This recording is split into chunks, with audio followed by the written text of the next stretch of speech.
Teoría del conocimiento. Módulo 2. Título 5. Crítica y posición propia.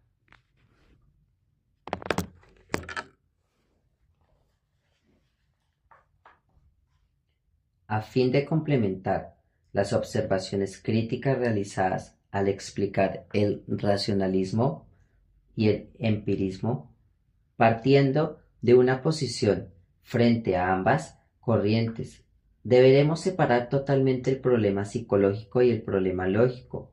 Empecemos fijando la vista en el primero y considerando el racionalismo y el empirismo como dos respuestas a la cuestión del origen psicológico del conocimiento humano. Ambos resultan entonces falsos.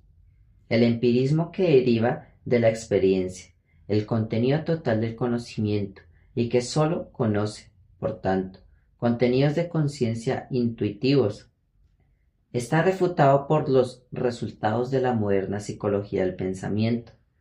Ha demostrado en efecto que además de los contenidos de conciencia intuitivos y sensibles, hay otros no intuitivos, intelectuales. Ha probado que los contenidos del pensamiento, los conceptos, son algo específicamente distinto de las percepciones, y las representaciones son una clase especial de contenidos de conciencia. Ha demostrado, además, que ya en las más simples percepciones hay contenido con un pensamiento, que, por tanto, no sólo la experiencia, sino también el pensamiento, tiene por parte en su producción. Con esto queda refutado el empirismo psicológicamente entendido, pero tampoco el racionalismo resiste a la psicología. Esta no sabe nada de conceptos innatos, ni menos de conceptos dinamentes de fuentes trascendentes. La psicología demuestra, por el contrario, que la formación de nuestros conceptos está influida por la experiencia, que por ende en la génesis de nuestros conceptos tiene parte no sólo el pensamiento, sino también la experiencia. Por eso, cuando el racionalismo lo deriva todo del pensamiento y el empirismo todo de la experiencia, es menester acudir a los resultados de la psicología, que ha demostrado que el conocimiento humano es un cruce de contenidos de conciencia, intuitivos y no intuitivos, un producto del factor racional y el factor empírico. Considerando ahora el racionalismo y el empirismo desde la perspectiva del problema lógico, y viendo en ellos dos soluciones al interrogante de la validez del conocimiento humano, llegaremos a un resultado similar. Tampoco ahora podremos dar la razón al racionalismo ni al empirismo. Debemos hacer, por el contrario, una distinción entre el conocimiento propio de las ciencias ideales y el propio de las ciencias reales. Ya la historia de ambas posiciones nos conduce a esta distinción. Vimos, en efecto, que el racionalista procedían las mismas de las veces de una matemática, una ciencia ideal. Los empiristas, por el contrario de las ciencias de la naturaleza, ciencias reales, unos y otros dirían también completa razón, si limitasen sus teorías epistemológicas a aquellas esferas del conocimiento que tienen a la vista, cuando el racionalista enseña que nuestro conocimiento tiene la base de su validez en la razón, que la validez de nuestros juicios se funda en el pensamiento. Lo que enseña es absolutamente exacto, tratándose de las ciencias ideales.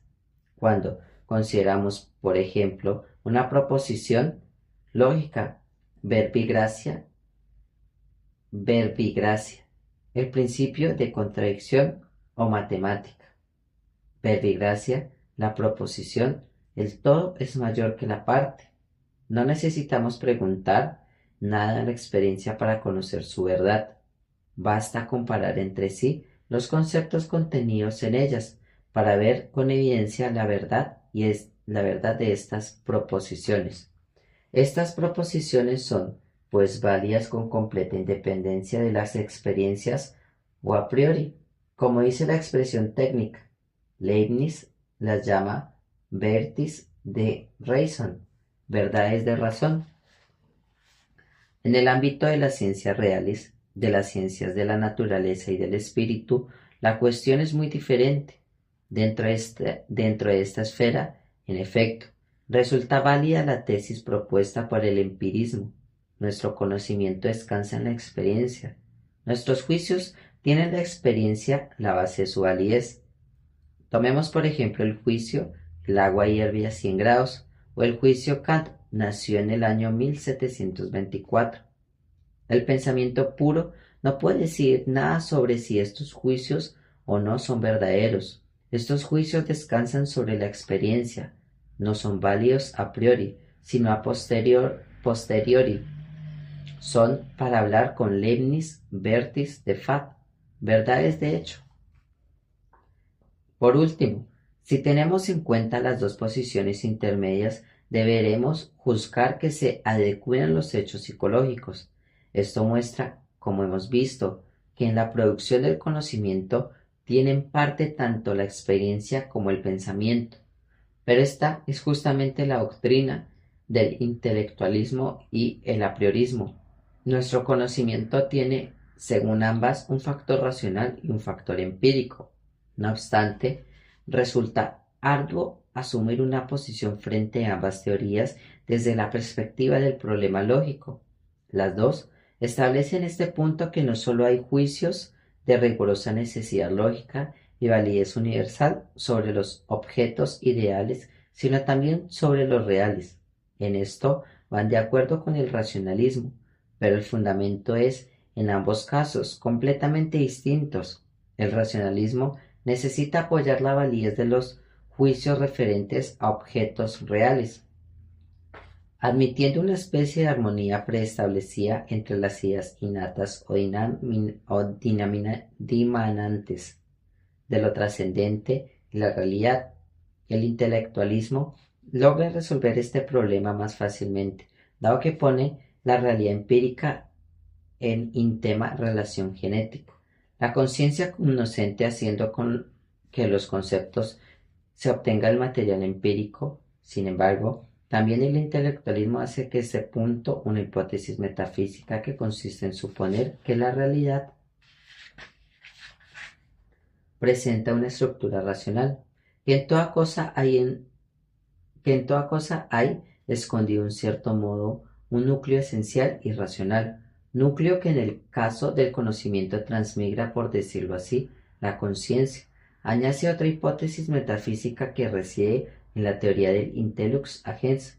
Este último es una construcción metafísica determinada por el esquema de la potencia y el acto, que domina toda la metafísica aristotélico-tomita, pero esta construcción no tiene apoyo alguno en los datos psicológicos del conocimiento.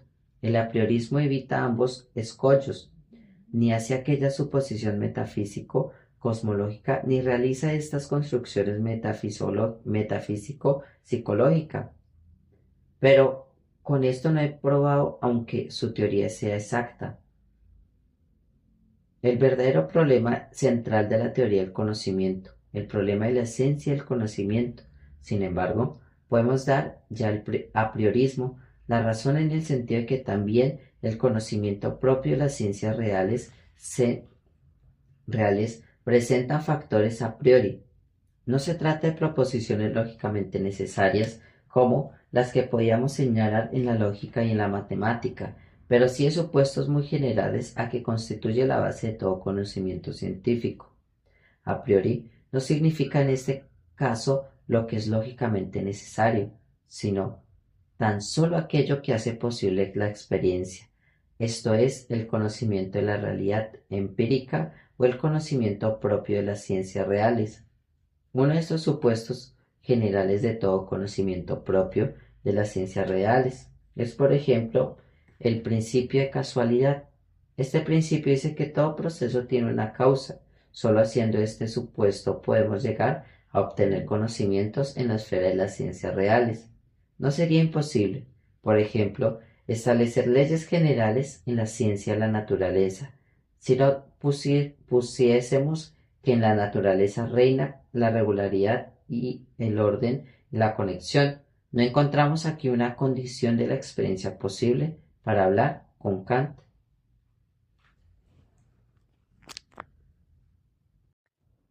Hemos concluido y hemos finalizado este módulo 2 con sus 5 títulos. Muchas gracias a todos por su tiempo, su disponibilidad y, ¿por qué no?, por leer el libro conmigo, por en este momento y en este espacio. Les deseo que tengan una feliz noche, un feliz día y, ¿por qué no?, una feliz tarde. Recuerde que las cosas en exceso hacen daño y sonreír hace feliz a los huesos y los músculos de la cara. Que tengan todos una hermosa noche.